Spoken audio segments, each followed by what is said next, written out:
that ActionSA remains relentless in our commitment to building a better future for our country. We are here to lead, to fight for real change, and to give South Africa a government that works for the people and not against them. With these few words, let me introduce my esteemed Super 6 colleagues who have demonstrated that we have the gumption that is required to do this work. I am proud to lead this team alongside our Parliamentary Caucus Chairperson, and he is to my right, the Honorable Dr. Khosi Letlape, our Caucus Leader, the Honorable Ethel Trollip, our dynamo social justice activist, the Honorable Darylene James, who's on my left, the accountability or nothing else champion, the Honorable Ellen Beasley, who's on the other side, and the fierce Giyani Water Project and Service Delivery defender, the Honorable Malebu Kobe, who is also the youngest and most promising and talented politician we have in this caucus. So today's proceedings are going to be quite simple. They are going to run in this fashion.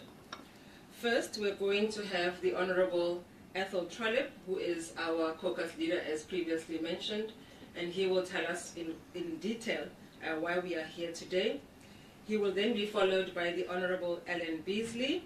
No, I lied, actually. He'll be followed by myself again. It's only the next time I'll be back here. And then I will be followed by Ellen Beasley. And then he'll be followed by the Honorable Dr. Khosi Letlape, who will be followed by the Honorable Darylene James. And finally, the Honorable Malebu Kobe will deliver her reflections. All of the members of Parliament are going to be really just giving reflections, their own reflections and their own commitment to the journey, and also how the first 100 days have gone for them so far, as well as projects and issues that they will be championing going forward. Thank you all very much. Let me welcome to the floor the Honorable Ethel Trollip.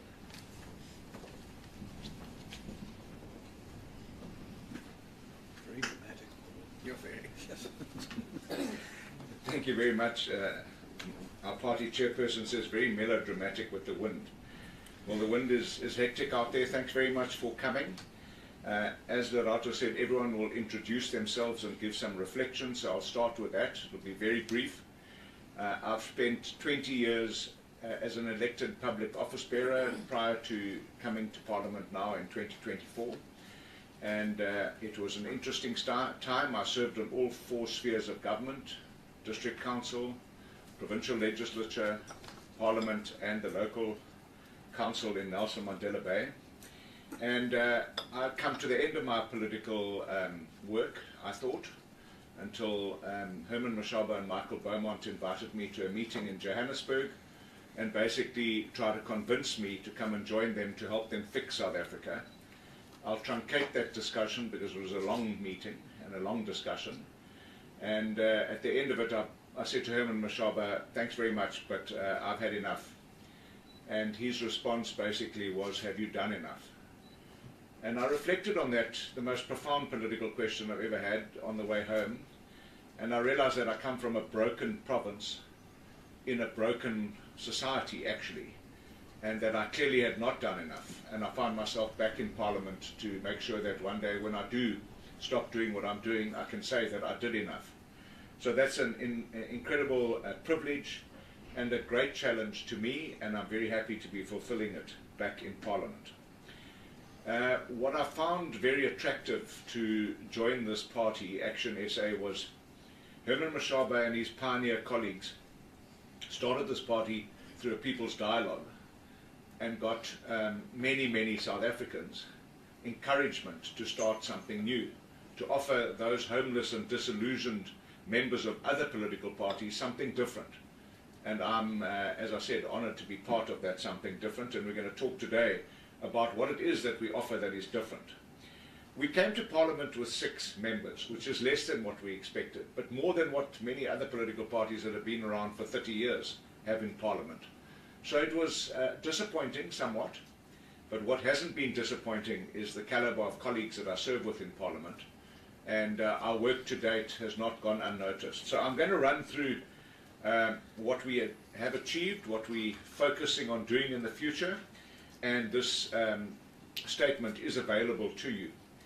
But let me just say that we took an oath 122 days ago that we would serve our country and we would honor the Constitution. And it's been about 100 days that the new government of national unity / Grand Coalition has been in power, and we promised to be a constructive opposition, and I believe that we've fulfilled that promise to date. We also occupy a really important rational centre in Parliament, I believe. We now have a government that has nearly 70% control of Parliament, which is a massive bloc, powerful bloc, and a bloc that can easily abuse their powers in Parliament. And in opposition, we have a new political party that doesn't appear to have any strategic direction other than opposing their former colleagues. And we have the EFF that has been around for 10 years but seems to have lost some of its direction. So they masquerade as the Progressive Caucus with other members from other political parties, when in actual fact they are more like a regressive caucus. So our position in between those two blocs is a really important position and something that we believe South Africa needs. At every opportunity, ActionSA has shown that we do not take our representation in Parliament lightly. We've utilised every available parliamentary mechanism to ensure that the voices, concerns and aspirations of ordinary South Africans are amplified in Parliament. The majority of our caucus have never served in Parliament, and I think that's what one of our major strengths is, because they are professional people that come from all walks of life, and they bring that professionalism and passion to their work in Parliament.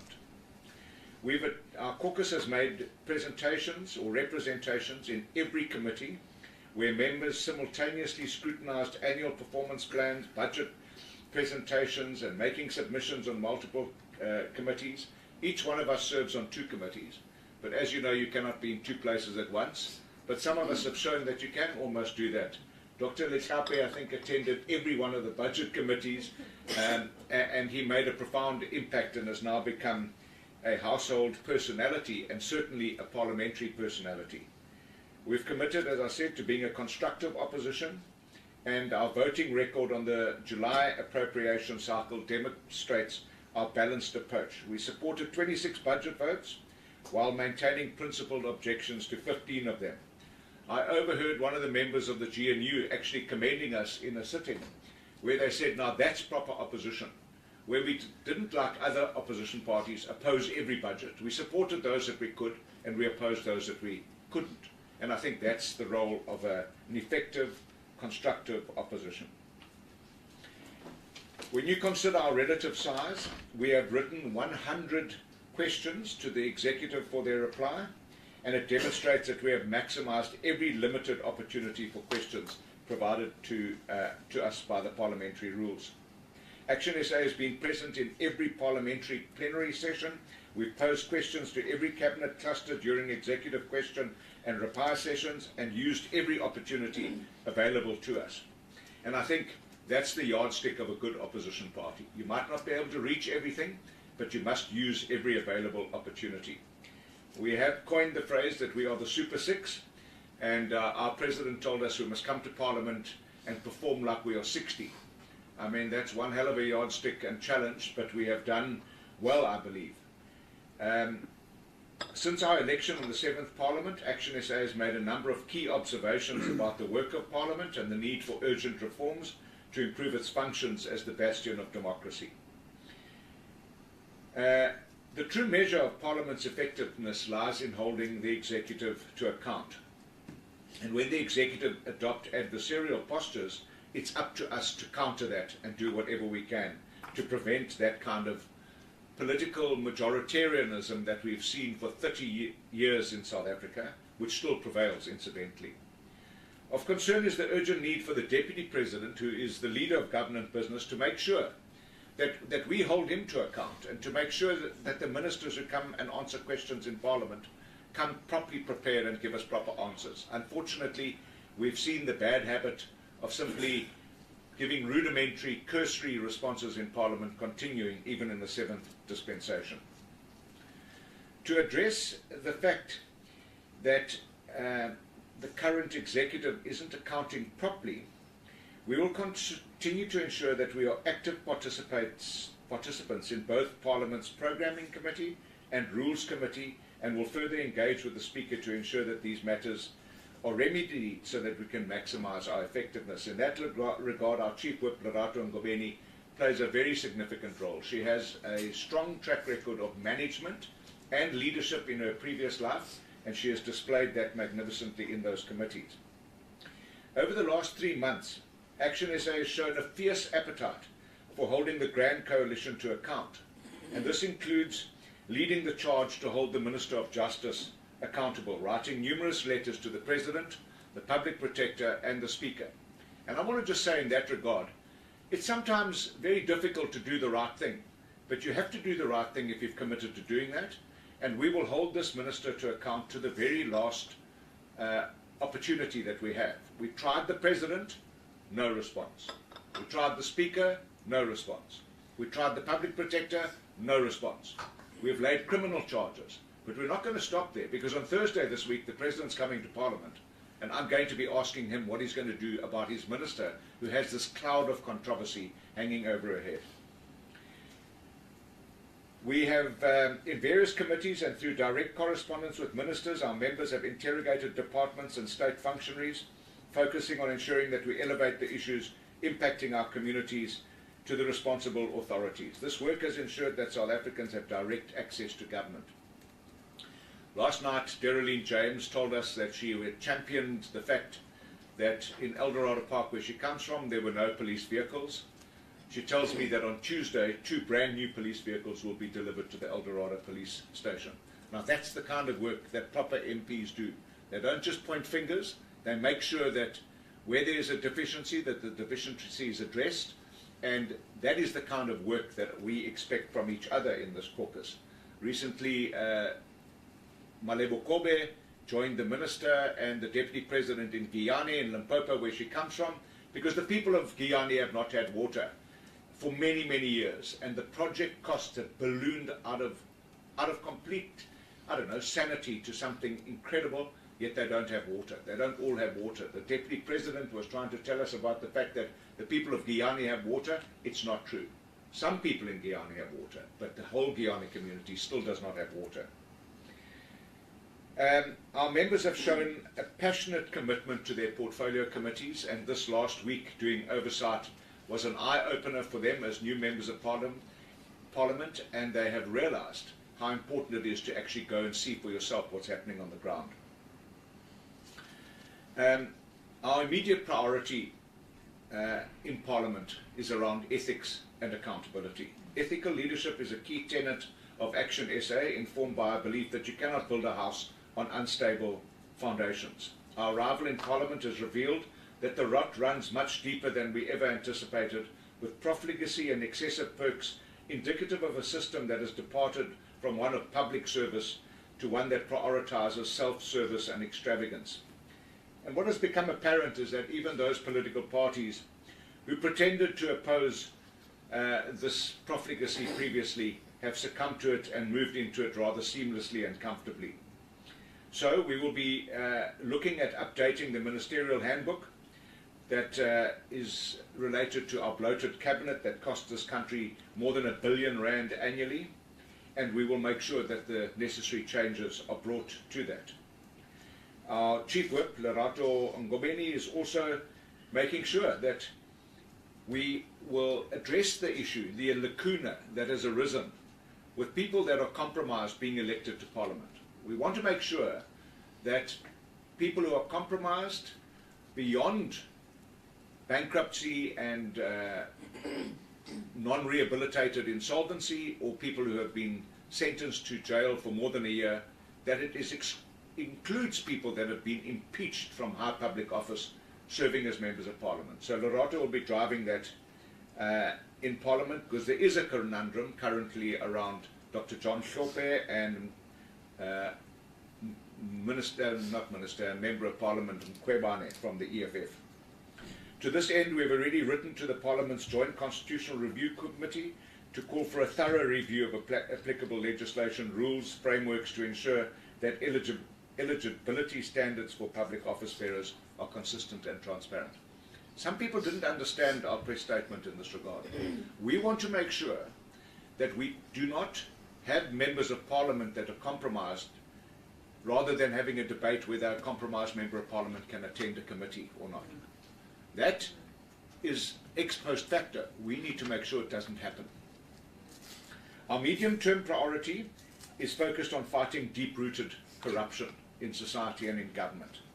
By every available indicator, corruption remains rampant, and to date, the Grand Coalition has done nothing legislatively to combat it. They have done nothing legislatively to combat it. ActionSA believes that there's an urgent need for reforms, starting with a constitutional amendment to establish a new Chapter 9 anti-corruption agency. We will champion this in Parliament. We will encourage and canvass the support of other political parties, and those parties that won't support us, we will expose them for their comfort in corruption. Cognizant of the high thresholds for such amendments today, we make a public clarion call to all parties to get involved and to support us. Long term, in line with our core value of non-racialism and inclusive economic growth, long-term economic reforms are crucial to spur growth and effectively address the legacies of our past. Our country faces economic stagnation, impoverishing our people while the government seems paralyzed, with the left foot not knowing what the right foot's doing, and the GNU has compounded that confusion as far as we're concerned. We've seen a lot of tiptoeing in the GNU around principal positions that parties held before they joined the GNU. We are going to focus on inclusive economic empowerment. We've got some very specific ideas around that, around a universal basic income stimulus, the Opportunity Fund, and Alan Beasley will champion the economic policies and the opportunity policies of ActionSA. So if you want to know anything about that, please contact Alan. He is the champion of the people that are oppressed because we don't have enough money. He's also championed the fact that SARS is underfunded and they undercollect revenue, and without revenue you can't run a proper government that cares for South Africans. ActionSA will further propose a tiered system for minimum wage and tax incentives for companies. These incentives would allow for businesses to claim 110% of wages paid to historically disadvantaged groups as an operational expense rather than relying on racial quotas. This approach aims to increase employment opportunities and foster company growth. In the current term, ActionSA, under the leadership again of Lerato Ngobeni, intends to introduce a reserve sector bill that fundamentally reforms our 900 billion rand township economy that is currently dominated by undocumented foreigners, if I can put it euphemistically. She is championing a policy of sponsors for locals. It's not about sponsors. It's about a 9 billion rand economy that is not in the hands of South Africans and poor South Africans that need it and that should be running it. And we want to transform that. Lastly, ActionSA believes that these key legislative priorities, as I've outlined, will set the tone for bold and necessary reforms to place South Africa on the path towards growth and the entrenchment of good governance principles, in keeping with our commitment to being a constructive opposition. ActionSA is not merely in opposition to howl and reject, but to engage and propose sound alternatives. In that regard, right next to me is the chairperson of ActionSA, Michael Beaumont, who's now going to give you a perfect example of how you can be in opposition and be constructive and be objective, and how you can effectively hold the government to account. Michael Beaumont will take us through our GNU performance tracker platform that he is introducing. Thank you, Michael.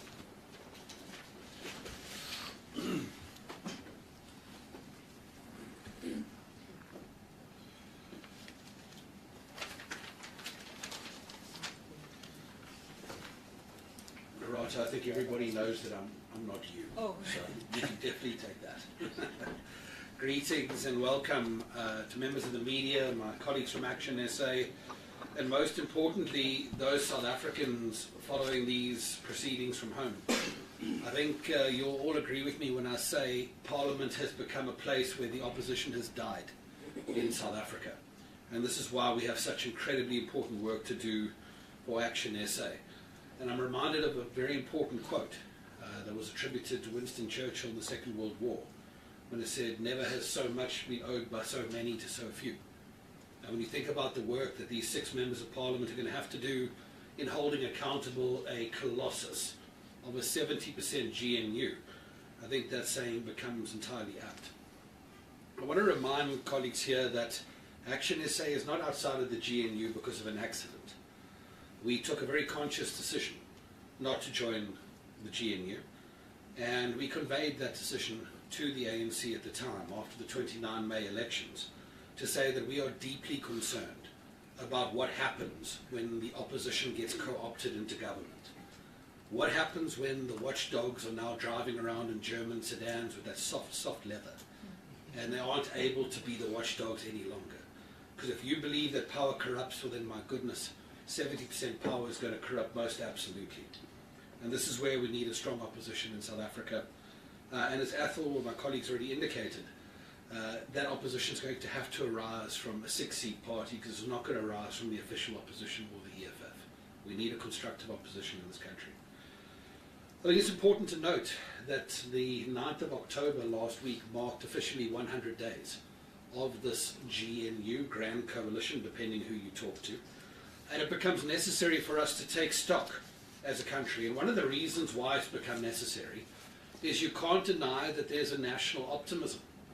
That national optimism is very clear wherever you go. But the question is whether that optimism is based on anything tangible that we can hold in our hands and we can believe. Because we need to understand that this wouldn't be the first time South Africans had placed their hope in something that turned out to be hopeless. In 2009, South Africans placed their hope in Jacob Zuma. And for an initial period anyway, criticism of Jacob Zuma was seen to be a bad thing. In 2018, they placed their hope in Cyril Ramaphosa. And in the beginning, the president could do no wrong. And you could see where that turned out. So I wouldn't be mistaken to say that the GNU could be the third time bitten type scenario around which we need to be alive as a country to certain realities that are starting to emerge as alarming patterns in our country in relation to this government. And particularly of concern is the fact that we're now seeing multi-party delivery of the same old politics that was voted out in the 2024 elections. Political parties horse-traded around how they would vote on the Pala Pala issue as part of their negotiations. Parties that once said we need a smaller cabinet now form part of the biggest cabinets in South African history. The Bella Act has been passed. NHI is moving through swiftly. And believe it or not, people are breathing life back into the secrecy bill in the year 2024. Cadre deployment continues unabated. As a matter of fact, the opposition now participates in it, with memos asking for leniency on the minimum standards required to appoint people. And now you have a justice minister implicated in the DPS saga, giving the president a pass on his saga in Pala Pala. I would say the time for opposition has never been more than now. And what we are growing increasingly concerned about, and which has led us to the point where we believe a tracker of government performance is necessary, is it looks like we have an Instagram government that has emerged in South Africa. A government that tends to make announcements and tweets more than it does in terms of policy or legislative reforms in a real way. So we will read that there's now a war against the construction mafia. Is there? Has anyone been arrested? Have there been any investigations? The same goes for borders. We have the Minister Abahambe, who is now participating in a government that has demonstrated that it spends, and I quote, 200 million rand a year in deportations on people who should not be able to enter our country if there was a properly managed border. We have people saying that this is going to be the fight against corruption, but when they go and sit in their cabinet, they sit next to those implicated in corruption. And now, of late, you now start to see what I now call matriconomics. The tendency of having ministers who obviously have not had the benefit of studying economics taking on the credit for the international oil price. So when the fuel price comes down, that's the GNU. But when the Justice Minister is implicated in VBS, no, that's not us.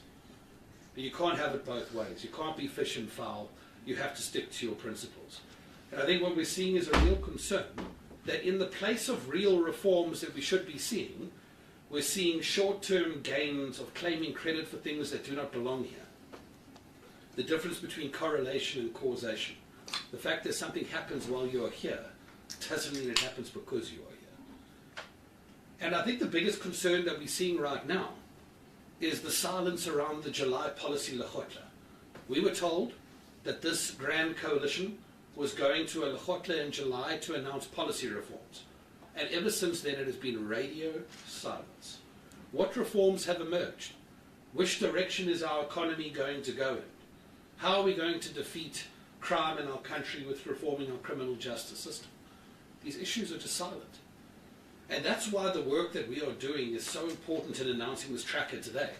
Because if this government is not going to tell us what is its strategy, in which direction is it going, and how we should hold them accountable in terms of their KPIs, that job now falls to the unofficial opposition of South Africa. And that's what we are going to be spending a little bit of time talking about today. So behind me you will see a website which is freely accessible to the South African people, and we will avail it to you members of the media. It will become a point of reference so that ever you are looking for a factual report on this government's performance rather than an emotional one, you will see it there, and you will see all of this data that has been established with the intention of creating a baseline of where we are right now as a country and where we will be going forward as these statistics come out over the course of the next 4.5 years. And in so doing, we can actually have a situation where the priorities and the key performance indicators of our country are being defined because the government is clearly not undergoing that task. So the first will come as no surprise, it's unemployment. And we don't use the narrow definition because people who are discouraged work seekers because of a failing economy are absolutely unemployed like everybody else. And as a matter of fact, you will see that this is a trend that continues to move in the wrong direction, and we hope deeply that it turns around. Let me be very clear, ActionSA does not rejoice in any of these statistics. These statistics represent the hurt and pain of South Africans and their families. We must be very cognizant of that as we go through these numbers. But there can be no government that claims any success as long as this graph is moving in the wrong direction. CPI inflation has started to move in the right direction. And when we call ourselves a constructive opposition, it's not here just to tell you what is wrong. That has started to move in the right direction for the first time in a very long time. But we must ask ourselves the question, is it moving in the right direction because of anything of this government? Or are we looking at a decline in inflation arising from the reduction in the oil price from the international price of Brent crude? These become important things that we will continue to track going forward, because as long as it is more and more expensive for the South African family to be a family, then we're going to have to be a strong opposition to behavior that drives that graph in the wrong direction. Support offered to small businesses. This is not our favorite statistic. The South African government likes to track processes and not outcomes. But nonetheless, what we're seeing is that 2023 was a very, very bad year for the annual number of small businesses supported by the state through loans. And this is going to be something we're going to have to monitor very carefully, because any science behind how we grow our economy knows that the backbone of a growing economy is small business. We move on to perhaps some of the most important ones. Economic growth, currently at 0.4%. Debt to GDP ratio of 72.2%. And foreign direct investment, facilitated by the state, of 16.6 billion rand. These numbers all have to change in a very serious way before any government can start to claim any level of success around our economy. The next statistic is a good one, and one that we celebrate very much, because it's one of the few things that are moving in the right direction, and we give credit where it is due. The Minister of Energy has done an outstanding job with his team at Eskom, and for the first time in a long time, South Africans are experiencing reprieve from the power outages that dominated our lives for so long. This will become an important thing for us to continue monitoring though, because the goal is to keep the power on long term for the South African households and for the businesses that are going to be needing to move some of those other critical KPIs that we mentioned to you earlier. The next one is about how many households are still using bucket toilets. It is an important statistic because it talks about an important part of our social development strategies. And currently 371,266 households still experience this indignity, and this is something we will continue to track going forward because it is a vital measurement of how government is supposed to improve the dignity in the lives of those who are most vulnerable. Violent crime rates becomes the next important KPI, principally focusing on murders and sexual offences, which has been one of the greatest challenges in our criminal justice system. Those graphs have been moving in the right direction over the last 12 months, but it's very important to note that there's always a very significant question around what we are measuring this against. Is it being measured against all crimes committed, or is it measured against all crimes reported? And as people lose faith in their criminal justice system and the police, that starts to become more and more of a reality. Important though, is that we need to see reforms in the sector for us to believe that these numbers are not just about reports, but actually about changes in our criminal justice system. The next KPI, unresolved high-profile corruption cases. And let's be clear, ladies and gentlemen, this problem is never going to get better as long as the justice portfolio is presided over by a minister who has massive unanswered questions in this particular department. But while there were over 300 cases in May 2024, that has now risen to over 400 unresolved high-profile cases of corruption in October 2024. This is clearly an indicator moving in the wrong direction, and what we really wait to see is whether this GNU is going to hold itself accountable and deal with the scenario where you sit next to people in your cabinet meetings who are the subject of these investigations as much as they are the colleagues. Youth literacy rate becomes the selected criteria for our education KPI, focusing on a dynamic that since 2019 there's been a decline in youth literacy, and we want to make sure that the interventions of this government and the minister in particular is focusing on youth literacy as a vital measurement of the success of our education system. New HIV infections is a graph that has been moving in the right directions year on year, but there's a very ambitious target set of those infections being lower than 8,800 by the year 2028, just 4 years away, which looks highly unlikely when you look at where we are right now. And this will become an important indicator. I think we're very grateful to have someone of Dr. José Leclape's caliber to assist us in understanding the interventions that are going to be required to drive this number in the right direction. Our ports management becomes a vital part of our infrastructure measurements. Ultimately, the South African ports have slid down in Durban to 398th in the world, and Cape Town 405th in the world, which I believe is officially listed as the worst port in the world. Now this, as you can understand, has got to be a vital part of our infrastructure turnaround, and any extent to which an infrastructure portfolio is spending its time while this is being allowed to continue is a very serious question mark around the strategic priorities. The freight rail performance has doubled in the wrong direction. In 2023, the average freight was 309 minutes over the target time. It's now 779 minutes over the target time, and that is moving in the wrong direction as well. I need to stress that we are going to continue to build this tracker over time to include other important KPIs that don't arise from official government reports, but do arise from, for example, from our questions in Parliament. Our MPs are posing questions every day that will tell us how much is being spent on international travel, because I notice that this government is not just an Instagram government, it's a jet-setting Instagram government. It's traveling the world every single day with very large entourages, and we need to see what that's costing the South African people and what returns they are getting for it. We want to see the cost of blue lights. We heard there were going to be no blue lights, but there seems to be a lot of blue lights.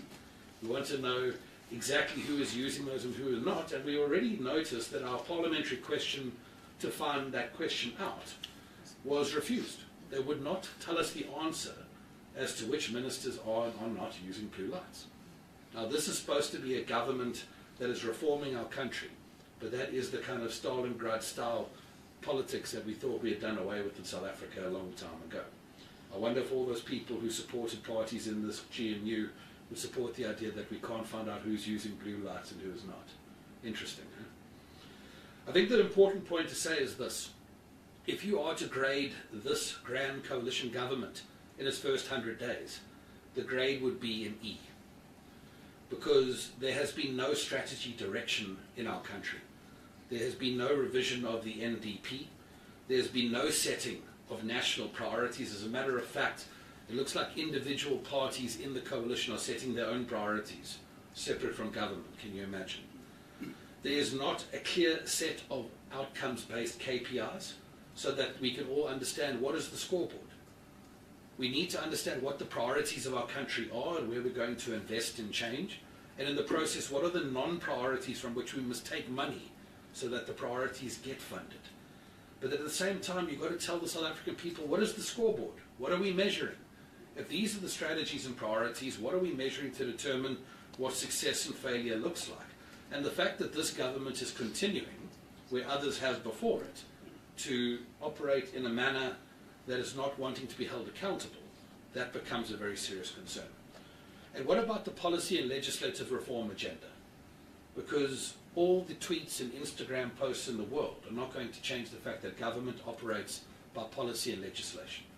If you're not changing those things and moving those things in the right direction, you continue to have a multi-party delivery of the old agenda that got voted out in 2024. And I think from our point of view, as I wrap up, ladies and gentlemen, you will continue to see that this tracker will develop. We invite you, members of the media and South African people, to continue to access its information and to monitor its progress, because we must never be so eternally grateful to a government because of what it avoided that we do not hold it accountable for its performance. Thank you.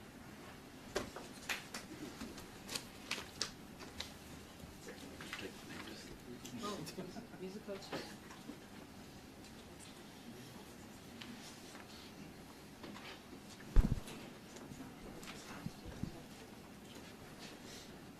Thank you, Michael. Colleagues, I'm back. I think I must just be upfront and truthful about the fact that this moment for our organization, ActionSA, is such a historic moment. And I think I speak for all of my colleagues who will follow, because the President and the National Chairperson, the President of ActionSA, Dr. Herman Mashaba, who leads our movement, came here yesterday and today to literally give us our marching orders, to literally tell us what it is we are here to do in this parliament as members of parliament. We take that work very, very seriously. I can tell you that I think all of us, what we are about to present to you here today is making us all very nervous and very jittery, because the task at hand is not a small task. It's a huge task. It's a mammoth task. And it's one that we take with absolute humility and absolute gratitude and absolute commitment to doing the very best that we can to serve the people of South Africa. So I'm Rato Ngobeni, as I said previously. I have the pleasure and the true honor to serve as the national spokesperson of our organization, as well as the parliamentary caucus leader. I'm very, very honored, and I thank the organization for putting that level of trust in myself to carry out that work. But it's easy to do that when you have capable, committed, and equally up to the task colleagues to work with. So before joining this movement called ActionSA, I spent a lot of time as a professional in corporate communications, in social investment, and in active citizenship advocacy.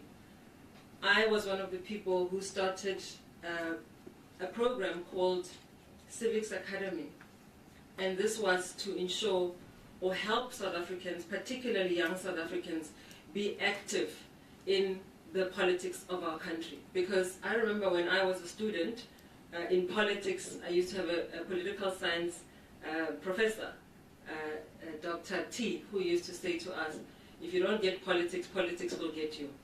And so the reality is that we all have a responsibility to be part of what is happening, And one of the critical things that I believe all of us here must champion is public participation. It is one of the things that is always lacking in terms of having the people of South Africa have their voice in terms of how we legislate and what we put into public policy. And so it is one thing that we all, as this caucus, are going to be championing. Throughout my life, I have been driven by a desire to see a better society for all people, particularly women in general, but black women in particular. And so this work I take very seriously, and it requires all of us, including myself, to be honest, to be humble, and to be a servant leader. When ActionSA emerged as a voice of reason and accountability in our politics, it was clear to me that this is the platform where real change can indeed be delivered. I'm truly, truly honored, as I said before today, to be one of ActionSA's MPs who believe in our party's values of ethical leadership, transparency, and putting the citizens at the heart of governance. In this parliament, I serve on key portfolio committees of Home Affairs, Basic Education and Small Business Development, where I'm dedicated to advocating for reforms that strengthen our border security, combat illegal immigration. And colleagues, I have to stress this. It's easy to speak and to imagine, but once you are on the ground and you see what is happening, we've just conducted an oversight of Home Affairs. The situation is dire, colleagues. We are not tracking undocumented foreign nationals in our country. Home Affairs has no idea as to who is here or who is not. People are coming in and out of Home Affairs to ask for documentation. They are getting it. However, there are also those who just come through and nobody knows who they are, where they are, and all of that. The other dire thing that I would like colleagues to note in this regard is the fact that we cannot deport certain nationals. Let me give you an example. If somebody in Botswana commits a crime like murder and they find themselves here in South Africa and the Botswana government is looking for them, our ethos is not to deport them because our constitution does not agree with the death penalty. So we effectively can have nationals of all, and I don't mean Botswana, just Botswana, anyway, because every time we speak about illegal immigration, we are accused of being, mostly targeting black foreign nationals or foreign nationals from the African continent. In this regard, we're speaking about anyone from anywhere in the world, wherever it is that they are coming from. And this is a very huge gap in our policy. Another department that needs to be looked at, and which is one that I'll be championing as well, is government printing works. Government printing works is in a state that is so dire that it will follow in the footsteps of the post office.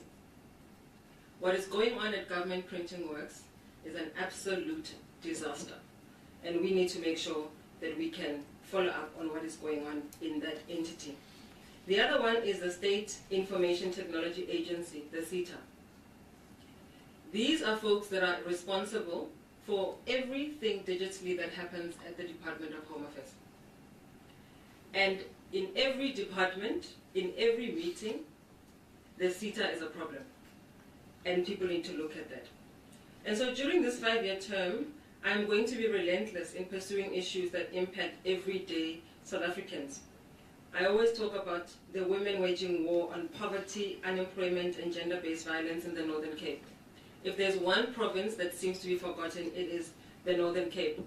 And in this regard, colleagues, I draw your attention to what is happening in the Department of Basic Education in the Northern Cape, where gender-based violence against children in particular, school-going age girls, is, it's like pedophiles.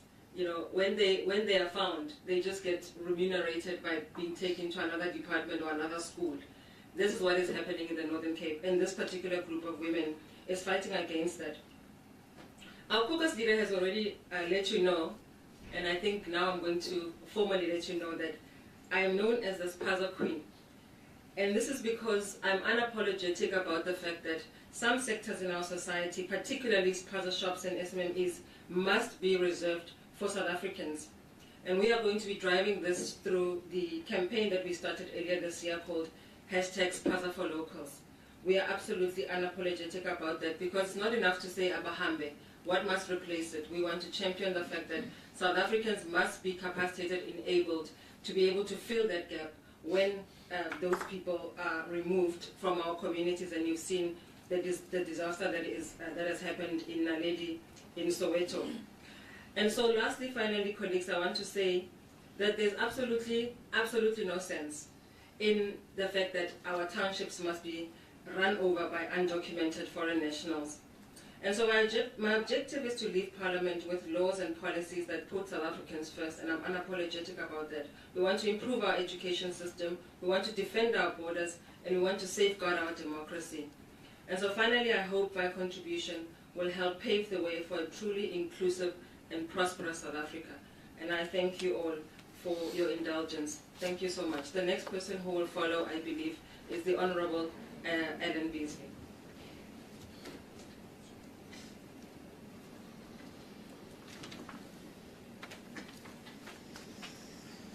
Thanks, Loretta.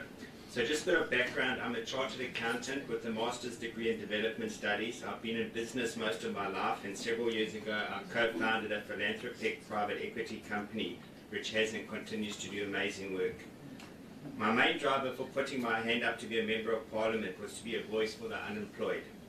The unemployment statistics in our country are horrific, but behind those numbers are real lives and real stories. The impacts of unemployment on individuals and families are devastating. I'm hoping, as being an MP with ActionSA, to be a rational, constructive, uncompromised voice that represents the unemployed in Parliament. Currently, I'm a member of the Standing Committee on Finance, an alternate member on SCOPA, DTRC, and Auditor General. Because of the critical nature of the Standing Committee on Finance and its huge time commitments, it is a committee that I have decided to prioritise. Currently, there are two big issues that I'm driving in this committee. Firstly is the increase of funding to SARS. Based on discussions had and based on international benchmarks, SARS is significantly underfunded. With government facing huge financial constraints and with SARS collecting over 90% of government revenues, and with a tax gap estimate of 300 billion, it is bizarre that SARS does not receive more funding. The underfunding of SARS is a legacy matter, and it must be addressed. It's a no-brainer. The second issue is to bring government debt to the forefront of discussions. South Africa's spiralling debt and the cost of servicing such debt is severely limiting our country's developmental potential and is leaving a nasty legacy for future generations. In 10 years, debt has grown from 1.4 trillion to just over 5 trillion, and our debt servicing cost has gone from 9.7% to 17.4% of government expenditure. Our interest bill is over $1 billion a day. And as a country, we have nothing to show for this debt. My concern is that Parliament has put their head in the sand, hoping the debt crisis will go away. It will not go away. It is getting worse and must be at the forefront of discussions, and hard decisions need to be made. Thank you. Well done.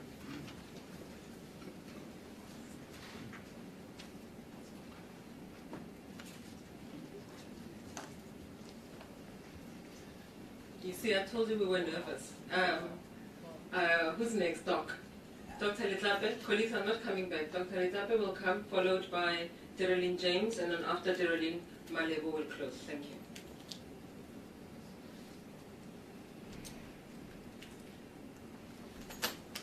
Yeah, good afternoon. I hope there's an interpreter. I'm going to speak in Tswana, like we do in Parliament. My name is Jose Letlape. I'm an ophthalmologist by training, a health activist by choice, and a politician by cohesion from the president. You know, when I came to Parliament after a few weeks, one of my reflections was the fact that I never knew that shallowness could run so deep. And it was frightening. And in the following weeks, I then found out that shallowness can actually be contagious. And you fear of descending to the bottom with everyone else. Now, I am a member of the Portfolio Committee on Health. I'm also an alternate member of the Portfolio Committee on Women, Youth and People with Disabilities. Public service clashes with health, so I can't do my duties there. And one of the frightening issues is the fact that in health, we are committed to separateness in South Africa. And we keep different poles. But having done that, we gaslight the nation into this Ramaphoria of NHI, which is basically the greatest form of gaslighting. NHI is a funding concept, and as such in Parliament, it would be described as a money bill. But what is conspicuously absent from it is any comments from Treasury or from the Minister of Finance about the financing mechanisms. And just having come from an oversight visit, you see the fact that provincialization doesn't work. There's no coordination. You can't have a national minister, provincial delivery, because it creates a system of no accountability. Less money reaches the front line for healthcare. And one of the other major factors that nobody wants to talk about is the fact that we have foreigners overburdening our healthcare system. In some of the maternity facilities, more than 50% of the women giving birth are foreigners. Where's the funding going to come from? When you look at NHI, nobody talks about how they are going to be funded in this healthcare system that takes care of everybody. Now, in the Portfolio Committee of Women, Youth and People with Disabilities, I have a personal issue to grind in terms of femicide, because I lost my daughter the day after the election. And what you see there is what you see across government, where there's a lot of money being spent on governance structures, a huge cabinet, commissions, administrators, but very little money on the ground for programs. Just like in health, we've got lots of bureaucracies, lots of administrations, 9 MECs, a health minister, all of whom have questionable competencies, but there's no money on the ground for drugs. Lastly, I saw a patient where in the community health center, the turnaround time is 240 minutes. This gentleman, 73 years old, had been sitting on the benches for 9 hours and had not been attended to. So until we have skin in the game, until it's about us, it'll never get fixed. And what I assure you is the policy of the ActionSA of saying public officials should be public hospitals will be implemented. That's what I will drive for. And I'll ensure that the president of this country uses public health care with other public officials and public servants. That's the only thing you're going to fix health care. Thank you.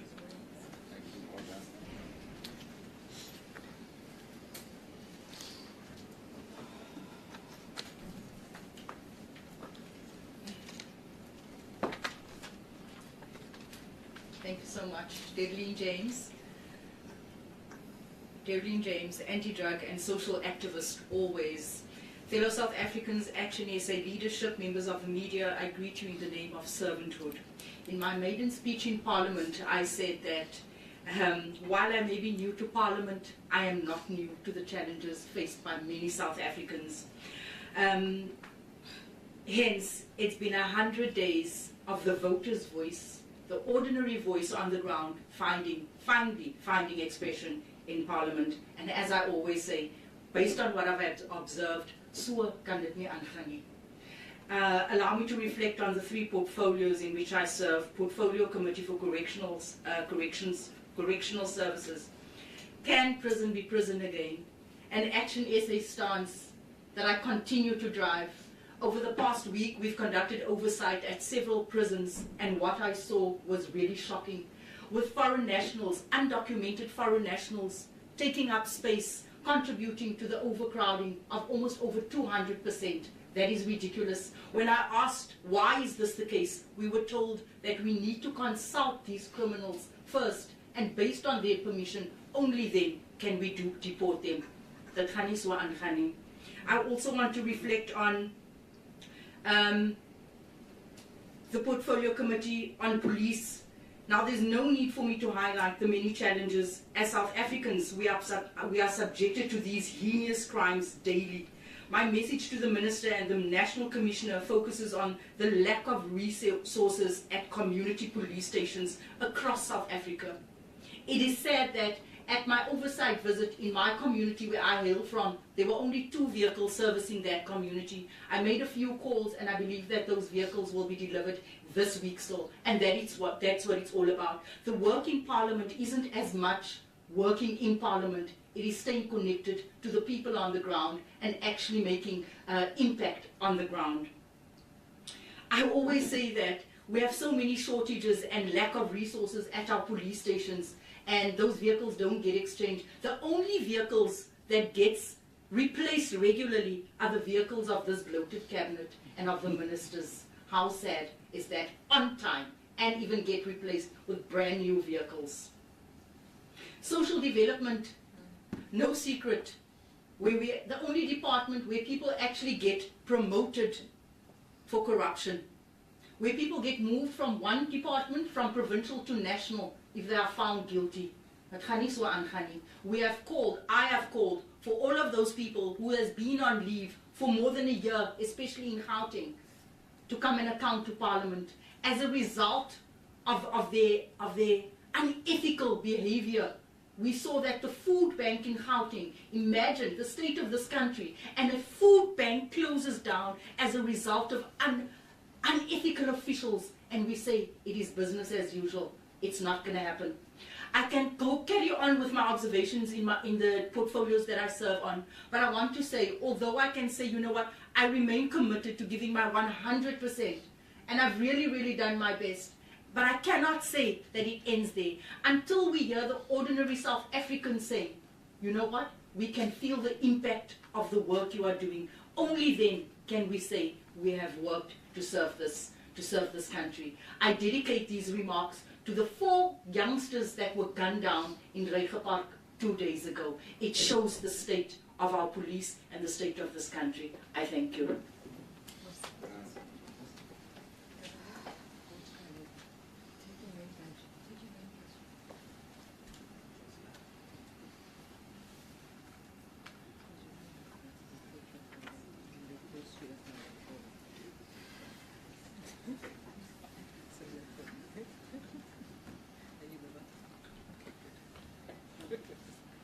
Greetings outstretched to the House at large. As said before, I'm Malebo Gobe. I'm the youngest member of this caucus and this parliamentary caucus. Just a brief background, I've got a master's in international relations and politics.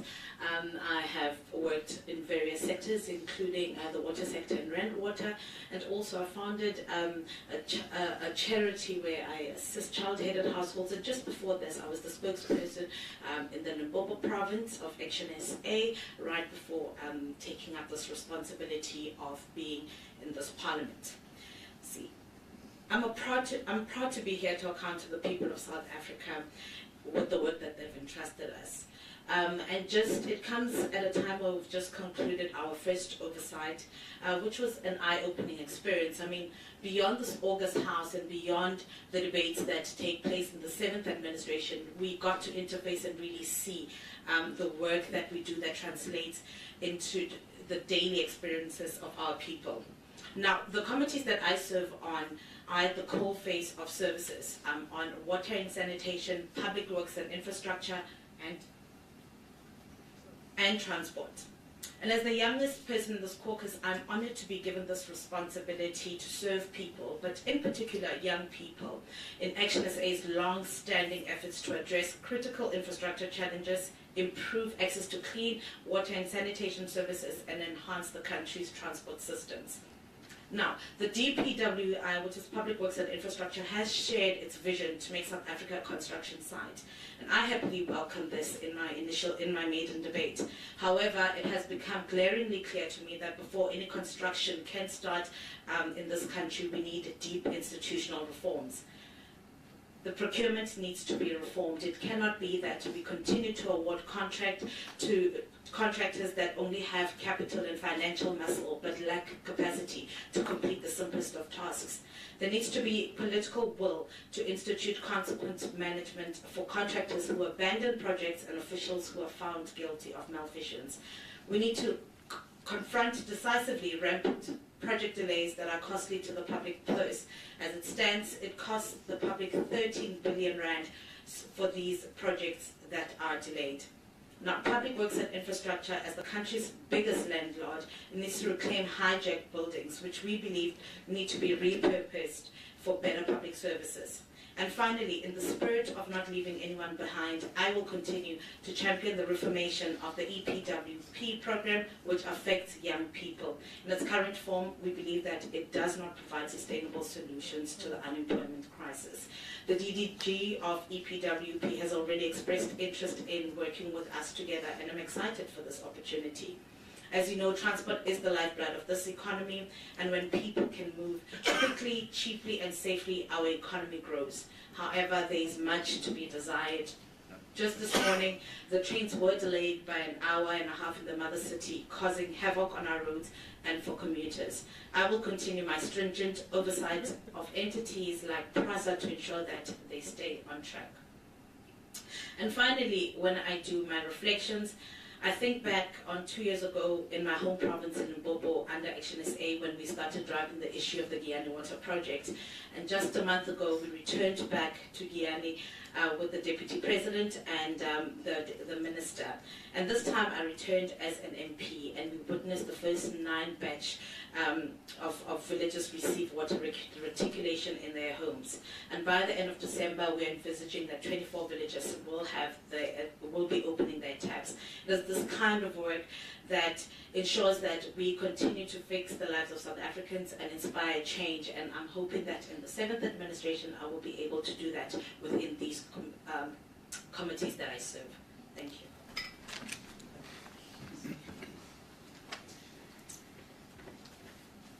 Thank you, Malebo, and I owe Malebo an apology. You know, when you have these types of sessions, you forget because you really want to get what is in your spirit out, and so we keep disturbing the mic. We do have other South Africans beyond this room who are watching us online, and so that is why if you see that she stopped and paused, it's because I literally kicked her elbow with mine.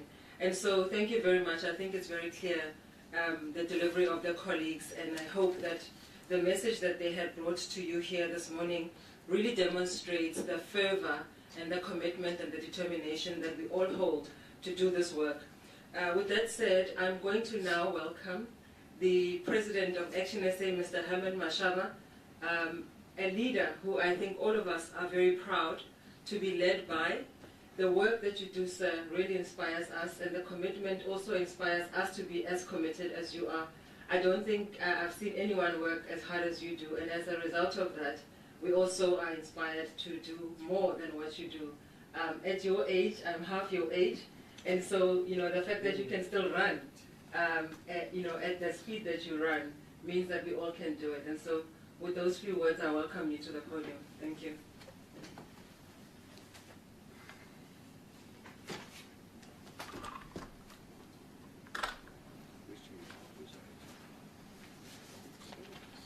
Good afternoon, South Africans. Good afternoon, members of the media.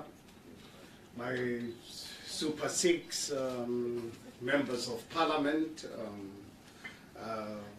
our national chairperson. Thank you so much for this great opportunity. I mean, what especially to you, the media, for obviously making the time to come and really listen to us. Remember when we as a party took a decision to deploy these 6 great South Africans to Parliament, we committed to get them to account to people of South Africa, because we strongly believe as a party that their representation is not the representation of ActionSA as a political party. ActionSA is a vehicle that they are using to account to South Africans, because they are here to serve people of South Africa, not to serve ActionSA as a political party. So thank you so much, and the caucus leader, Athol, for really accepting this huge responsibility. I mean, at the time when I made the commitment to the media and people of South Africa that we will account to them on a quarterly basis, at the time I had not really spoken to them, but I decided they cannot only account to us as a political party, they must account to the voters, they must account to the people of South Africa. And I'm so profoundly proud for them for having accepted this responsibility, and listening to them this morning makes me so proud to be a South African. It makes me so proud to be a human being. It makes me so profoundly proud for having left my business to get into politics, because realized after 1994, 10 years later, my country beginning to really taking a wrong direction. In 2015, I then took a decision to say, look, I'm not going to run away from this country. Under the current constitutional framework, let me take advantage of this great opportunity this country has afforded me over almost 4 years, close to 4 years or so in business. Use my privileged position to really play that small role in my life. I'm one person who actually believes that failure is not an option. I will only accept failure after having tried. That is really my motto in life. That is in my DNA. And listening to my colleagues this morning, I'm really very proud. So Athol, Lerato, Dr. Klape, Malebo, Erlene and Alan, I'm really very proud. Just really listening to you, being accountable, being prepared to really face the nation to say this is our responsibility. So this is just really the beginning. And I think Michael and your team for having developed this KPI, I think, you know, I saw it for the first time this morning. Michael just gave us an overview. And I'm really so proud that we are going to really be measuring this government not on ideological criticism, because we've taken a decision as a political party to be an effective, constructive opposition. Because if you look at what has happened to our country, and it's currently happening right now, we have high levels of corruption. High levels of corruption that makes me ashamed sometimes of what's happening to my country. And at the same time, we look at how South Africans are being polarized along racial lines. It actually makes me more determined to really be in politics. The job that is punishing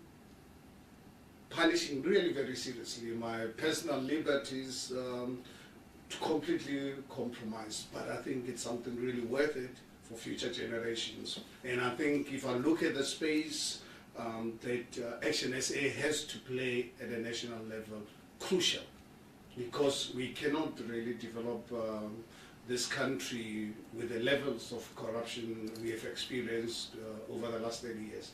At the same time, we cannot really prosper or develop this nation if we are not going to get South Africans to coexist. Because if you look at ourselves as a country, we can't undo what is the current status or situation of our country. What we need is we need a political party that can actually unite us and get us to accept coexistence.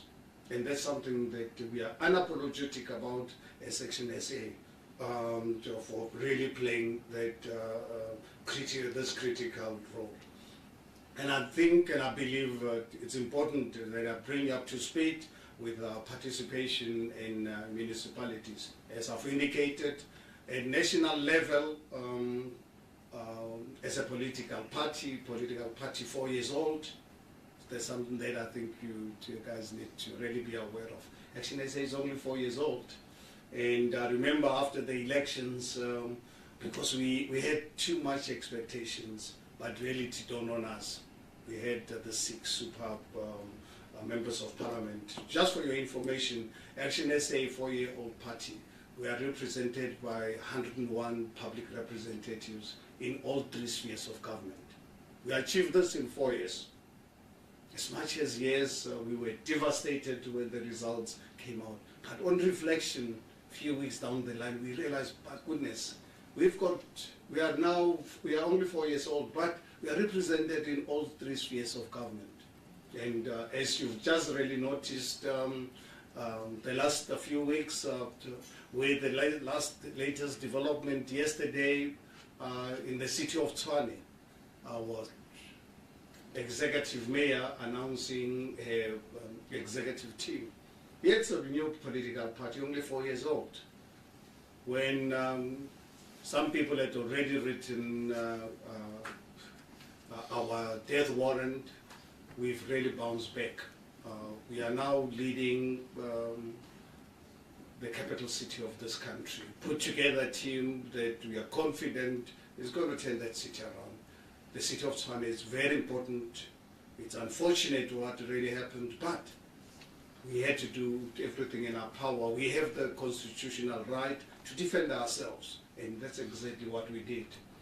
I'm a very strong believer that when you are faced with a threat, and a threat that was really to destroy you, what you do, you attack first.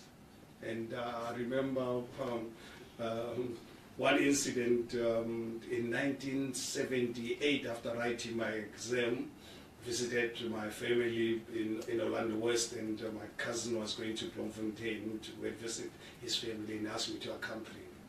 And one of the nights, I spent a week in Bloemfontein, in Tabanch, when in the townships, the Kuchabel, or whatever the township it was called. I remember actually one evening after having some drinks, I was tired, I wanted to go home, and I decided to leave on my own. It was around about 1 or so in the morning. And in one of the streets, as I was approaching home, I see a group of guys, 3, 4, and I wasn't there sober as one would have loved to. And here's the danger. And I had no protection. But fortunate enough, where and how I grew up was to always, when faced with danger, attack first. Because I realized these guys, what they were planning to do was to rob me, you know. And I said, no, I'm not going to allow this. So as I approached them, what I did, I charged at them first. And obviously, that saved my life, and it gave me a chance to go through. And this is exactly what happened in Tshwane. It came to my attention that there was a plot to destroy our organization. And I decided, Herman, this is what you did in 1978. Attack first. And that's exactly what we did. And here we are. We've ended up being the leader of a coalition government in the city of Tshwane. Something that I never planned, but it happened, and we had to protect ourselves. And I'm overly proud of the work that our executive mayor, Dr. Nasipi Moya, has done in the last 2 weeks on her own. Now you can imagine today she started with a full team of 10 MMCs who she's going to hold accountable. Some people are thinking that ActionSA is going to be controlled by forces outside. I can assure you ActionSA is going to lead this multi-party. And why we're going to succeed is because we've taken a view of running and operating with humility, with honesty and ethical leadership, and a commitment to the people of Tshwane. that's exactly why I believe we will really succeed. And are we going to follow the same model in other municipalities? Give us the chance to really look at, to see if we can use our influence in the city of Johannesburg, in Ekurhuleni, because that's where we have the numbers. And people of Gauteng deserve better. And I believe if ActionSA does not really engage on this particular matter, will be failing not only people of Gauteng, will be failing people of South Africa. So we are going to evolve to, let's put Tshwane to bed, and ensure that we deliver services to all the communities and residents of Tshwane. And we'll start negotiations to see how ActionSA can play a crucial role in the turnaround of the city of Johannesburg and Ekurhuleni, because that's where we have the numbers to make an influence and ensure that come 2026, because we've already accepted, South Africa has entered an era of coalitions, and we will work with other parties that are prepared to work with us, but work with us with respect, humility, and we take the arrogance out of the kind of structures that we will develop. The reason why I think we managed to put together this government in the city of Tshwane was our approach to negotiations. We went to these negotiations with humility. We went to these negotiations to negotiate the best deal for people of Tshwane. And I strongly believe that we will deliver and hold our people accountable. We are not going to tolerate corruption. We are not going to allow anyone to divide the people of Tshwane.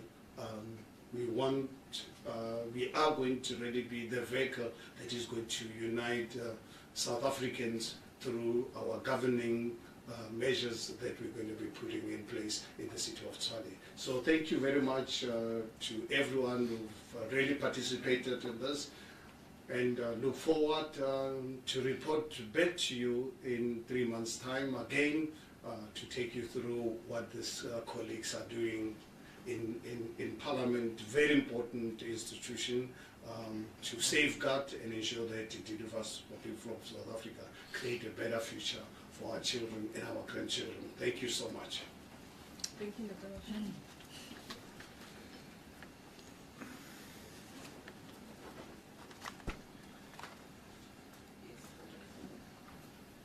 Sorry, I'm just making sure that when you take photographs, you don't post the one where it's Lerato and then it's Helen Mashaba, the name tag. So that's why that has to happen.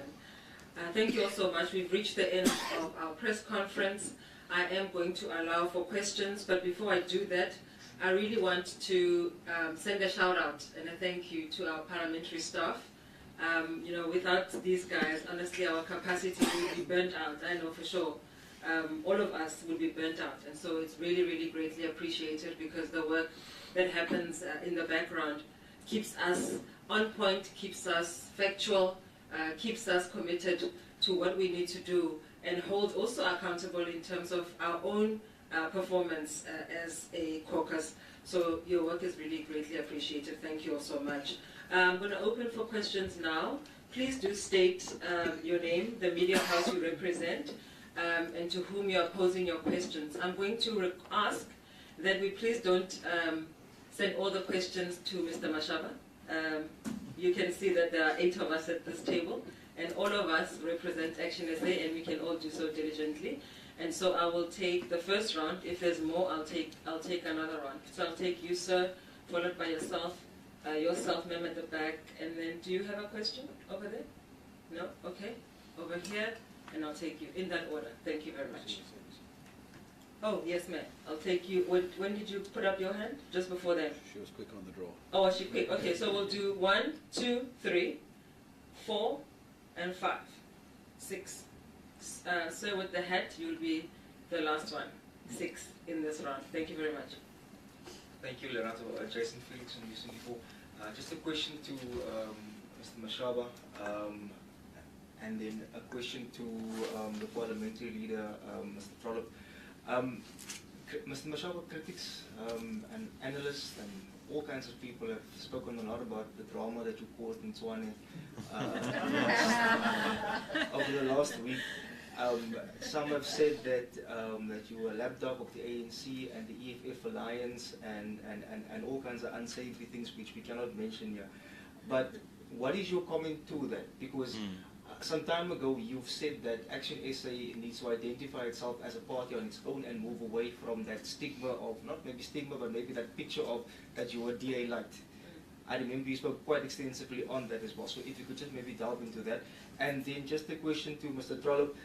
You spoke about the middle ground, or maybe you didn't use that word, but the middle area or that grey area of being between the Progressive Caucus and the GNU, which is a 71% strong force.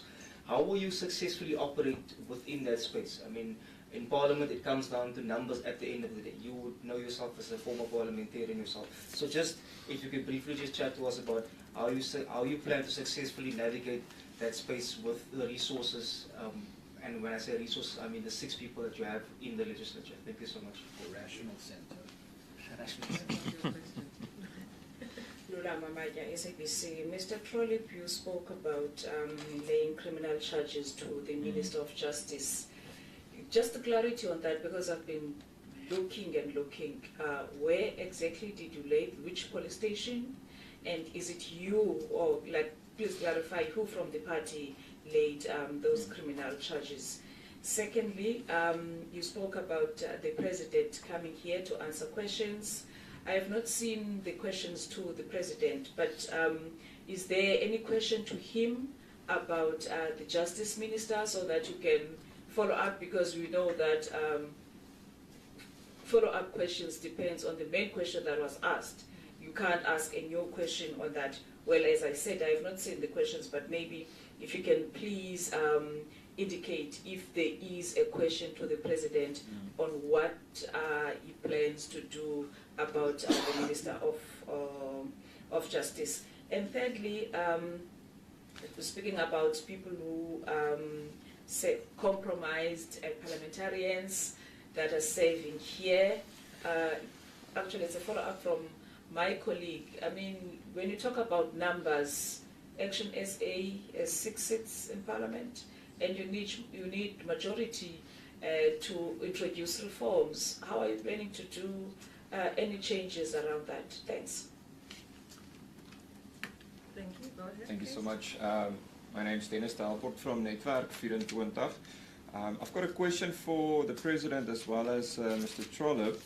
Mr. Mashaba, with regards to Tshwane, the DA and Siljebrink specifically have stated that what happened in Tshwane will be the end of ActionSA. Now, you would remember being in chamber last week, the humming of the funeral songs and stuff. Just your comments on that. And then they also made the statement that Dr. Moya is a puppet mayor for the EFF and the ANC. Now, I remember in her speech, Dr. Moya said that she would be a mayor for the people of Tshwane, not any political party, not the ActionSA, not the EFF, not the ANC. Now, just your comment on that. And then the last question with regards to Gauteng. If the opportunity arises to get that mayorship positions in Johannesburg and Ekurhuleni, would you take that up? And how badly do you want that positions to maybe take control of Gauteng ActionSA? And then to Mr. Trollop, with regards to Minister Similani, ActionSA laid those charges against Minister Similani.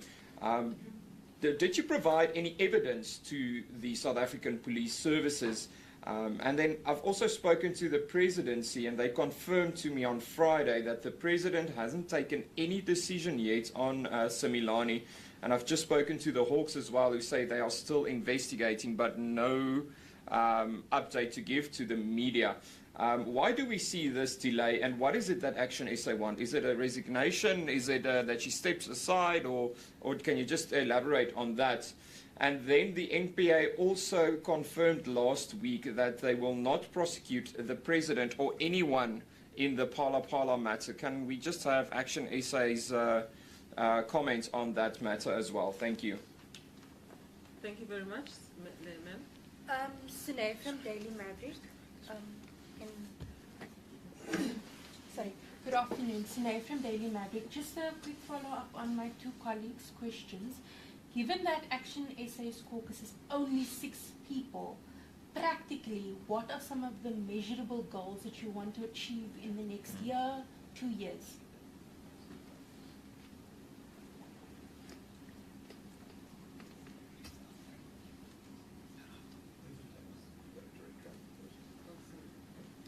Sir? The next question.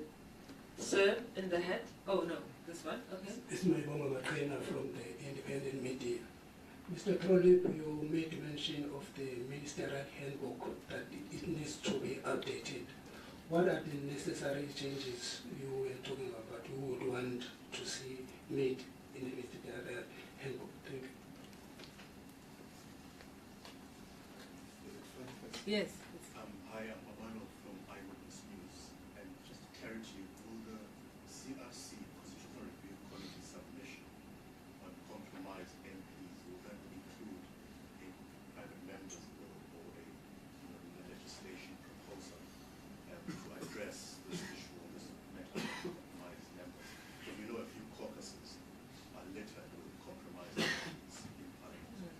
And just on the GNU stats and metrics, are these metrics not maybe a little premature, to gauge performance just 3 months into the new administration, 100 days, or is the honeymoon essentially over now?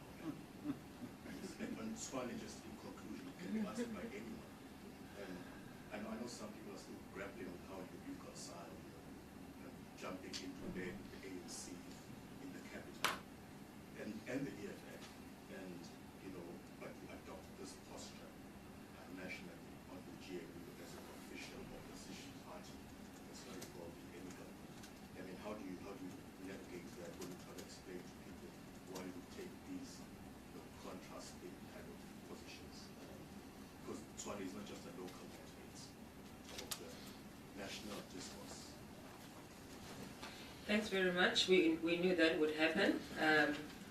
When we are here in Parliament, that we would be addressing issues of Tswane, many other provinces apart from here.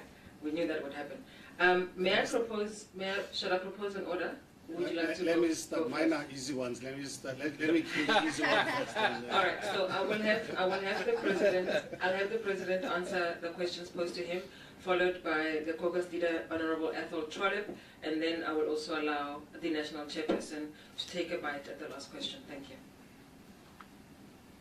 Yeah, thank you very much, colleagues. I think, let me deal with the easy ones, because I think the ones directed at me, without any doubt, are quite easy, because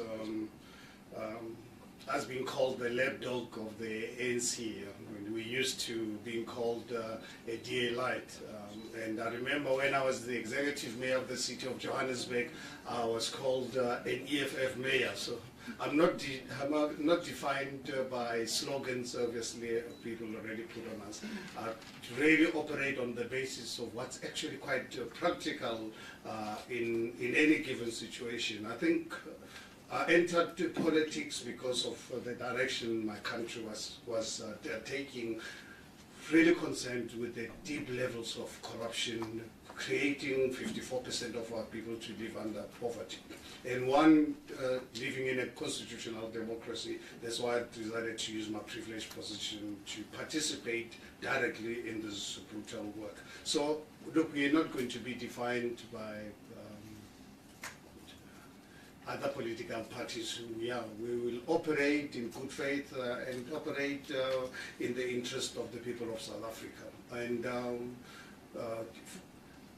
one thing that we've got to appreciate is that South Africa has entered the era of coalitions, whether we like it or not. This is a numbers game. It is a numbers game, and if you want to operate outside the mandate of the voters, unfortunately, you'll be left on the sidelines of history. You obviously respond to what the voters have demanded of you to do. So At the moment in Tshwane, because of the threat to destroy our party, as the colleague from Network 24 said, Silebring saying this is going to be the end of ActionSA. I think it was the end of Silebring. Yeah, that's exactly the end of Silebring. He thought when this issue started, and they're the ones who started this. And we needed to defend ourselves. I gave you an example of what I did in 1978 at 1 o'clock in the morning when you try and attack me, and I realized you're going to attack you first, and I make sure that I destroy you. And that's basically what we did as ActionSA to protect ourselves. We thought at the time that we were in a stable coalition with the DA. We had the numbers in Tshwane.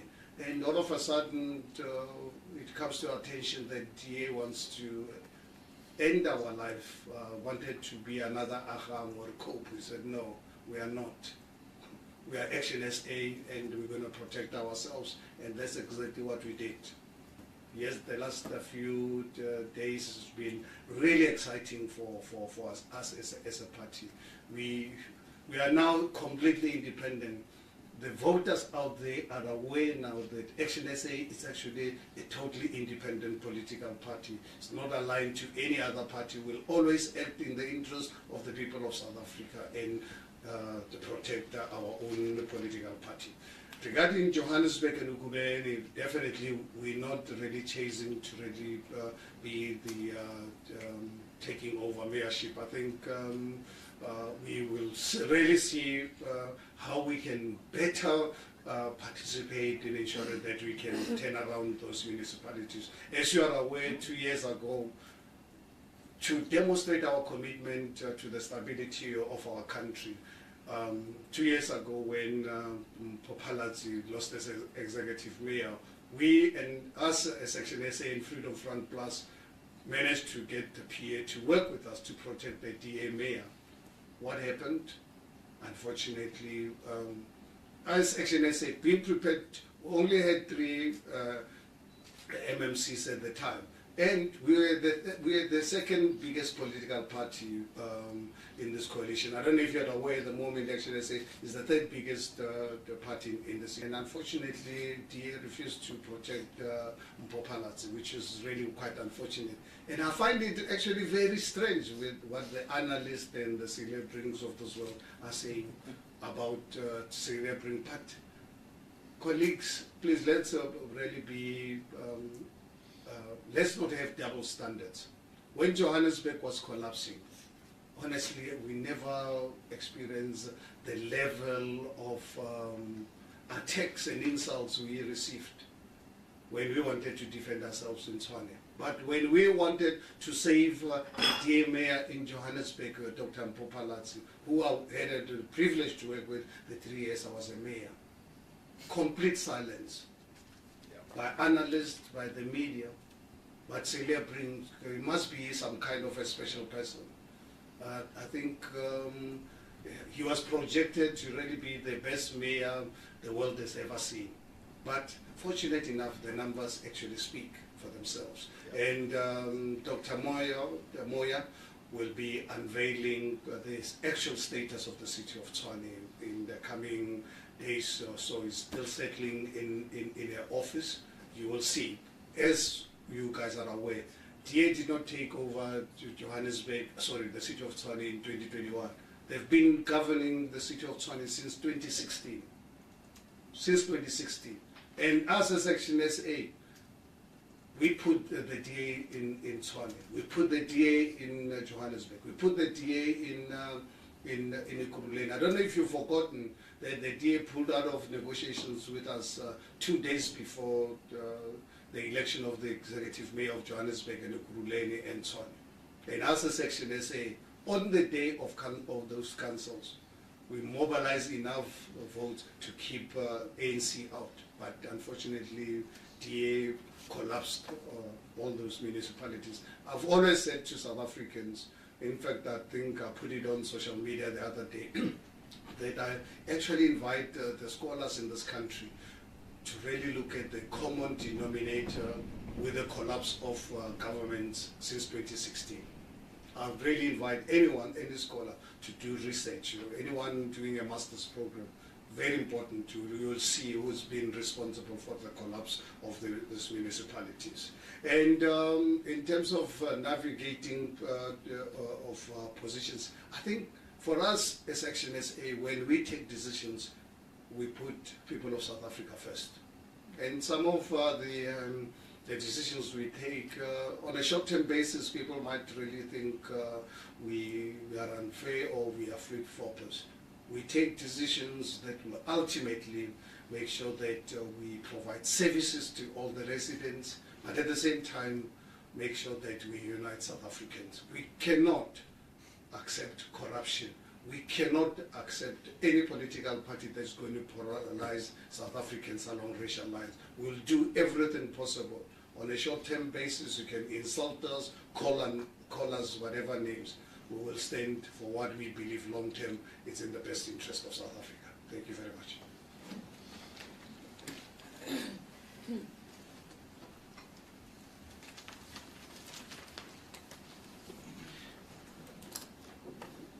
Thank you very much. I'm going to start with Mr. Felix about us occupying the middle ground. That's not a bad word, but what we're saying is actually that we're a pivot or a fulcrum in Parliament, because we now have a very powerful government bloc of 71%.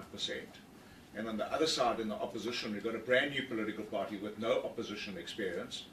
The former Democratic Alliance in opposition was a very good opposition, but now there's a void there, and it's not being properly filled. Whatever we've seen in the last 3.5 months in Parliament is pretty stereotypical behaviour from Mkhonto Wesizwe Party and also the EFF that hasn't been successful in Parliament. So I believe that we're a fulcrum, and a fulcrum, if I can explain it best, is like a seesaw. A seesaw only works if there's a fulcrum in the middle, and I believe that we can occupy that space. Doesn't matter that we're only 6 people. I've already experienced that we have had an impact in Parliament. People are starting to talk about our members. I've had members from the EFF approach me and say, that lady with the short black hair and the dark rimmed glasses, is she a member of ActionSA? Wow, she's good, she knows what she's talking about. Nobody can gainsay the contributions made in portfolio committees and in full sessions of Parliament by people like Khosi Letlape. I've heard people, the chairperson of the committee, saying, wow, that guy who talks about finances and treasury and the SARS, he really knows what he's talking about. He comes and makes contributions.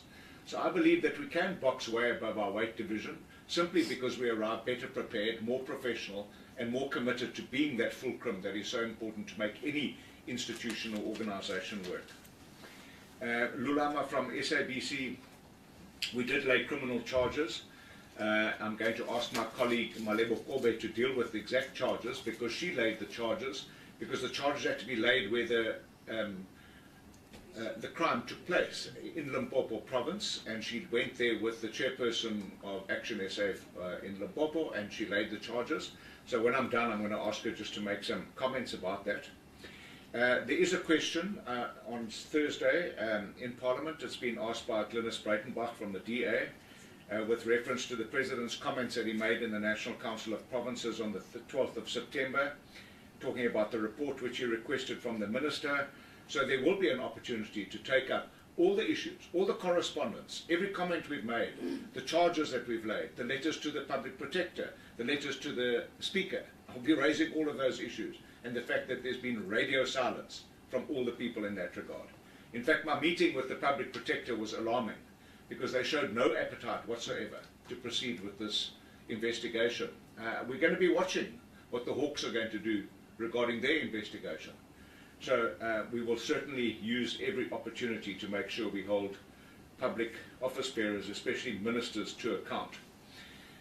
With regards to compromised MPs and can we make a difference with 6 seats?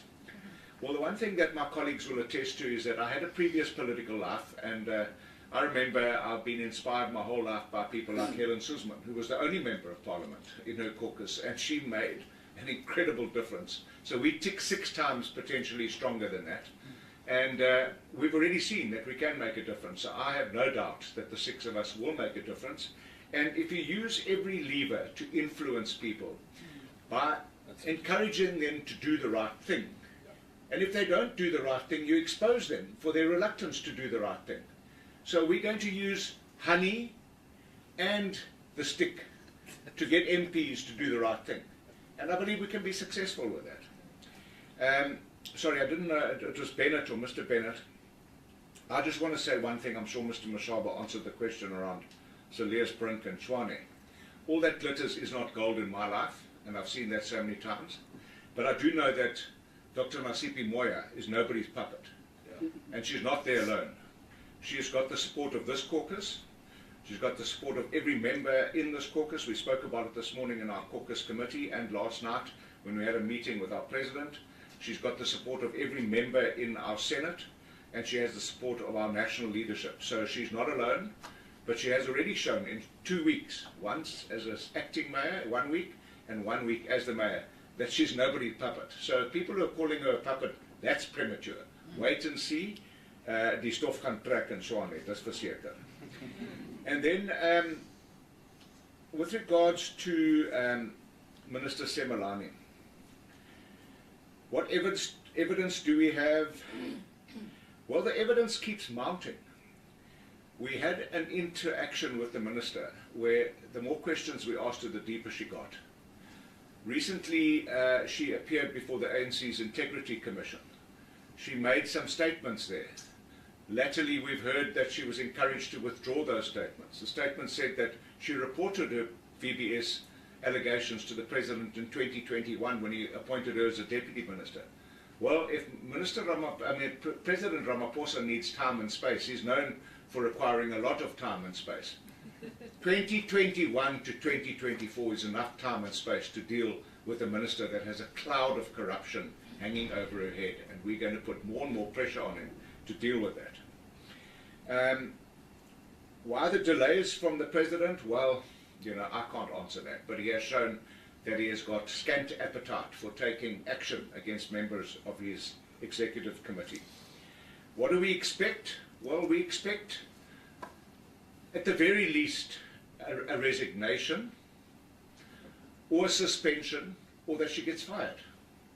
Because why should people in the course of public service be expected to go on suspension while investigations are continuing, when the Minister of Justice can continue sitting, for example, in the Judicial Services Commission today and the whole of last week, appointing judges, yet she has a cloud of corruption hanging over her head. So she actually should just step aside if the President hasn't the gumption or the courage to deal with it. She should step aside while the investigation is taking place. As for Phala Phala, it is not going to be swept under the couch. The NPA might believe that there isn't a prima facie case. We believe there is a prima facie case. For example, if you or I were found with $580,000 in our couch, we would have to answer in a court of law, because that is a criminal offence in itself. Where the money came from, that's another matter. Where the money went to, that's another matter. How did they try and follow that money and get it back, that's another matter. There are a whole lot of matters. But the fact of the matter is that there's a contravention of the Foreign Exchange Act in this country, and the President must account for it. Simple as that. Daily Maverick, what do we plan to do in the next 2 years, and what are the measurable goals? That statement that I gave and read out this morning, it's available to you. I think that we've set out exactly what our goals are in that statement, and I have already answered the matter that I think with 6 people you can move mountains if you want to. And Mr. Makrina, how do we propose to make changes to the ministerial handbook? Well, we're going to use every lever available to us, including encouraging members of parliament and other political parties to do the right thing. We can't continue with a ministerial handbook that allows people to live a lavish and safe lifestyle when the rest of the country lives an impoverished and unsafe lifestyle. So we were going to encourage members to do the right thing. We're going to do it in public speeches, in public statements. We're going to call parties out. We're going to challenge them, and we're going to use every influence that we have. And I want to tell you that the sphere of influence is enormous in Parliament. Every one of us attends committee meetings.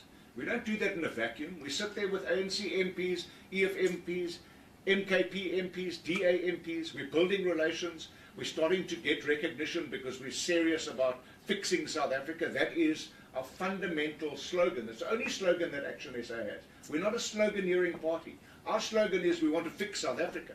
And every day we attend committees and attend plenary sessions in Parliament, people are starting to see us for a party and individuals that want to fix South Africa, and you can wield incredible influence with that kind of reputation.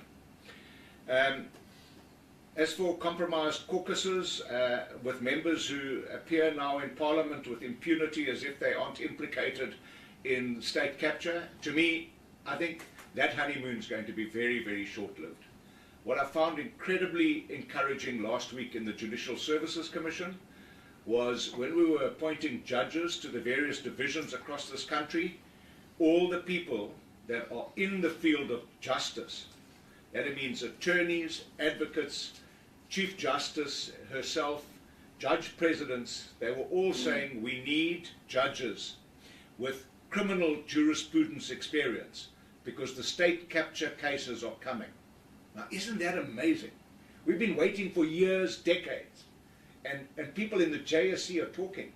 Let's get the experience we need to prosecute successfully and put people in jail for state capture. So that's what's going to happen. People are going to start going to jail. Even those people who've arrived here. You know, I made an observation.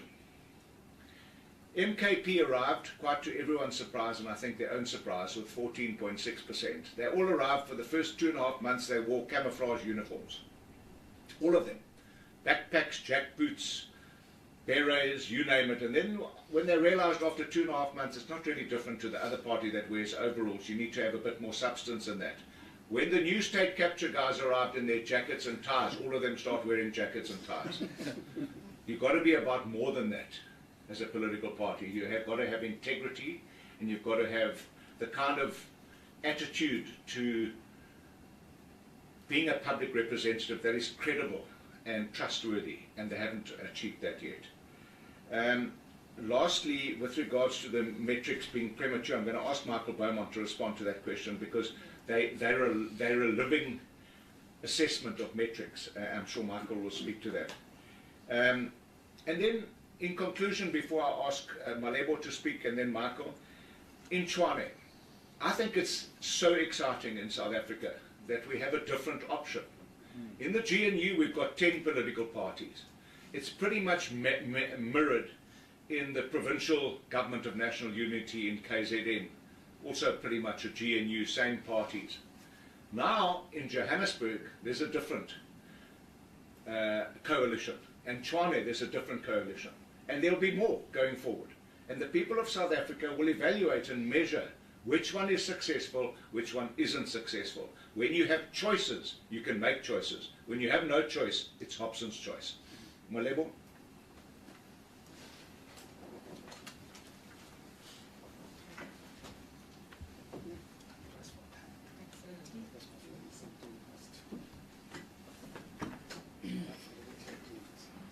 Thanks, Apple. So as our caucus leader has just explained, we went on the 1st of October to go and open a case against the now Justice Minister, Thembisi Melane, who was then at the time the mayor of Polokwane municipality.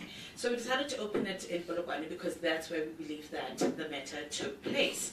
And we instituted these criminal charges against her because we believe she was in contravention of 2 charges.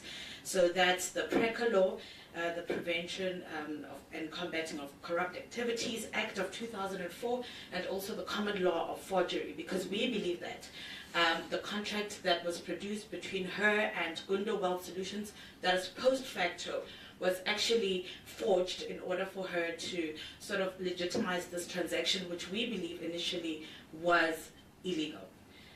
They have given us a case. It's CAS 17/10/2024. So we have not produced supporting documents because we were not in possession of it. However, they have opened the matter and they have opened an inquiry to that end. The matter has been escalated to the Hawks, and the Hawks have gotten back to us to say that they are indeed investigating the matter. Thank you. Loretta, you're swapping with me. Sorry,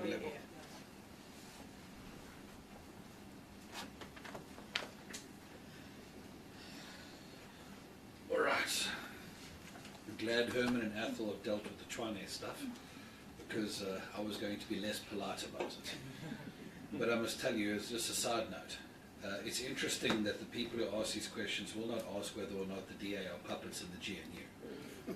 It's different, isn't it? We should probably explore why it is that we have those kind of thoughts and don't have them respectively, because the idea that a smaller party is a puppet is not necessarily going to hold. And the encouragement I'd offer everyone is to hold people accountable by their performance, because that's the only thing that matters.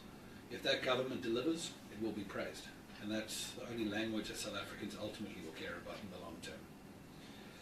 Let me respond to the question that was posed to me, though, by Babalo, on the metrics being premature. There's no question what we're trying to do now is to establish a baseline. You can imagine it's October 2024, I'm glad I got the month right there. And to think that you will have turned around unemployment or economic growth in things that operate in 18 to 24 month cycles is probably unrealistic. But actually it's about establishing a baseline so that as more and more data comes in, and we will be updating this tracker on a quarterly basis or as and when the data is available to us, we're going to be looking at trends. And ultimately those trends are going to become more and more telling as we go into the 5-year term of office. But we must understand what this thing is actually about. It's about putting numbers and facts to something that has been dominated by emotions.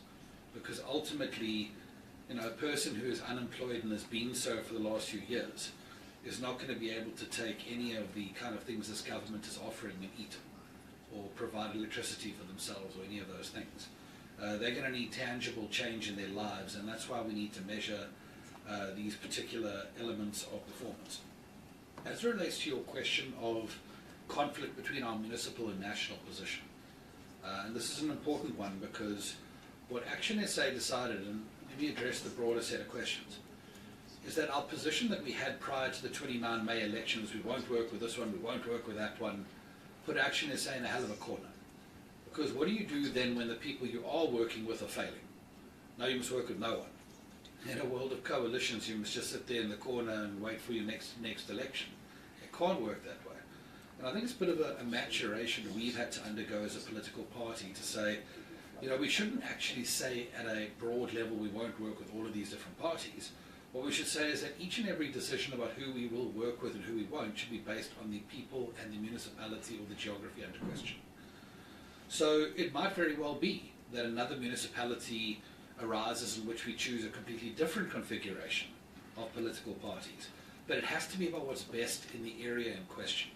There is no doubt, and I think it remains true right now, that what's best for the city of Tshwane was not the hashtag brink of collapse, which I think was very well demonstrated by the fact that that is a city that is now bankrupt. That's not an emotional point of view, that's a factual point of view. And at the end of the day, another configuration was necessary. It can be true, well that is true, it can be equally true, that the best role for ActionSA to play nationally is a constructive opposition.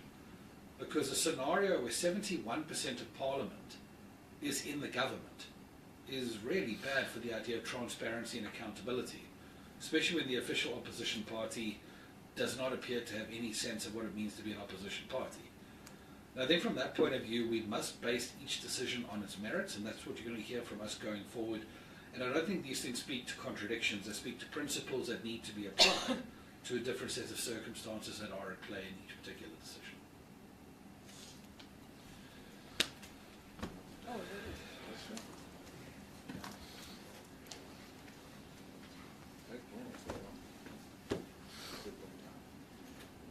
Thanks very much. I just want to respond to the issue of being a caucus of 6. I think my caucus leader has elaborated on that very much, but maybe let me capture it by this quote. If you think you can't make a difference, then you surely have never spent a night with a mosquito. You know how that goes, right? It can really change how your night transpires going forward. And so as the Super 6, we are punching above our weight. We're doing the very best that we can. Another example that I'll give is the hashtag Spaza for Locals campaign. All of a Sunday, everyone is talking spazas. Irrespective of the fact that Mr. Mashaba was ridiculed when he mentioned the issue of illegal immigrants when he was the mayor of the city of Johannesburg. And so we are saying, as ActionSA, you now have seen. That's how the Abahambe campaign came through. It came through because people realized that this was an issue. There is a pressing issue for the poor people of South Africa, who are the ones in the townships who have to contend with these issues. If you are sitting in the leafy suburbs of South Africa, this issue may not, hurt you as much as it does with the people who arrive unannounced and have to live among the people who are contesting for resources and contesting for space. And so we brought that onto the table, and nobody can take that away from us. That's our track record as ActionSA. And so, right now the issue of contraband goods, the issue of poisoned goods, and all of that are in communities, we started with that. Mr. Mashaba started with that. We ran with it, and that's why we are championing this Plaza for Locals. It is important for us to continue to bring these issues into sharper focus.